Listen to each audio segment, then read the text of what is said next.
कभी मुझे उसके खिलाफ प्रचार ना करना पड़े, इसलिए वो कलाकार बीजेपी में ही रहे और मैं कोशिश करता हूँ कि सबको बीजेपी में ही लाऊं और बीजेपी के साथ ही रखूं। और मैंने उनके लिए भी प्रयास किया था। मैंने जब हमारे राष्ट्रीय अध्यक्ष जी से मैं मिला था तो पहली बात ही मैंने कहा था कि उन्होंने पूछा मुझसे कि अब आगे क्या, मैं बोला पवन जी को लाइए सर। पवन जी का जिक्र कर लेती हूँ। पवन सिंह को आसनसोल से बीजेपी ने टिकट दिया, लेकिन किसी कारणवश उन्होंने लौटा दिया। वो ये सोच रहे थे कि उन्हें बीजेपी जो है वो बिहार से कहीं ना कहीं से टिकट देगी, नहीं मिल पाया। तो आपको लगता है कि वो बंगाल वाला जो मुद्दा चल रहा है उसके कारण हुआ ऐसा?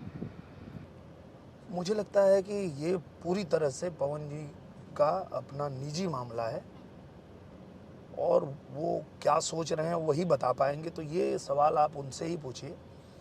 बाकी हम लोगों की शुभकामना है, हम तो हमेशा चाहते हैं और मेरी ये दिली इच्छा भी होती है और मैं उसके लिए प्रयास भी करता हूँ कि कोई भी कलाकार हो, कभी मुझे उसके खिलाफ प्रचार ना करना पड़े, इसलिए वो कलाकार बीजेपी में ही रहे और मैं कोशिश करता हूँ कि सबको बीजेपी में ही लाऊं और बीजेपी के साथ ही रखूं।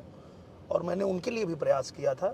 मैंने जब हमारे राष्ट्रीय अध्यक्ष जी से मैं मिला था तो पहली बात ही मैंने कहा था कि उन्होंने पूछा मुझसे कि अब आगे क्या, मैं बोला पवन जी को लाइए सर। बड़े कलाकार हैं और बहुत लोकप्रिय कलाकार हैं, तो हम लोग के साथ और हमारी पार्टी की विचारधारा से वो हैं, तो हमने कहा उनको भी लाइए। तो हमने अपना प्रयास किया था। बाकी पवन जी का खुद का डिसीजन है, वो कहाँ से लड़ेंगे कहाँ से नहीं लड़ेंगे, वो जैसा चाहेंगे वो तो वही कर सकते हैं। भोजपुरी में फिल्में भी बहुत ज़्यादा होती है, जैसे हिंदी में अगर हम देखते हैं तो काफ़ी टाइम लग जाता है फिल्मों को बनाने में। भोजपुरी में ये चीज़ें बहुत जल्दी हो जाती है, 30 दिन में शूट हो जाता है।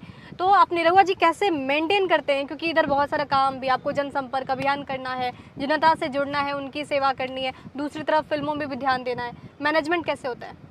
मैंने क्या किया है कि मैं अपना ऑफिस अपने साथ लेके चलता हूँ और कोशिश करता हूँ कि हर विधानसभा में शूटिंग करूँ।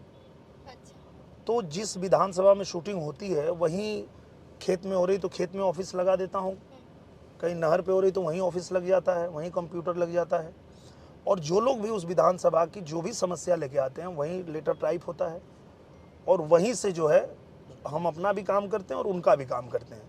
मतलब हम जब ये हमको पूजनीय महाराज जी ने ही कहा था कि जब आप आजमगढ़ में रह के शूटिंग करोगे तो जनता आपसे आसानी से मिल लेगी और अपनी बात कह देगी, वो आप हमको भेजिएगा, हम काम करा देंगे, और वही होता है। तो ये खेत और नहर से भोजपुरी कब आगे निकलेगा? मतलब जो क्वालिटी होती है भोजपुरी फिल्मों की, वो कब आगे बढ़ेगी? कब हमारी जो भोजपुरी फिल्में हैं वो भी नेशनल अवार्ड पाएगी?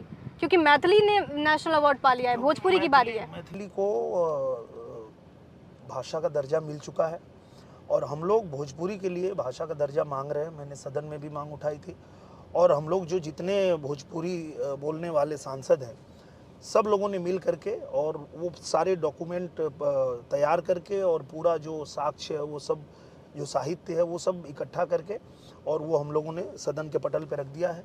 और जितनी जल्दी से जल्दी ये काम हो जाएगा, हमारा जैसे भाषा को दर्जा मिल जाएगा, आप देखिएगा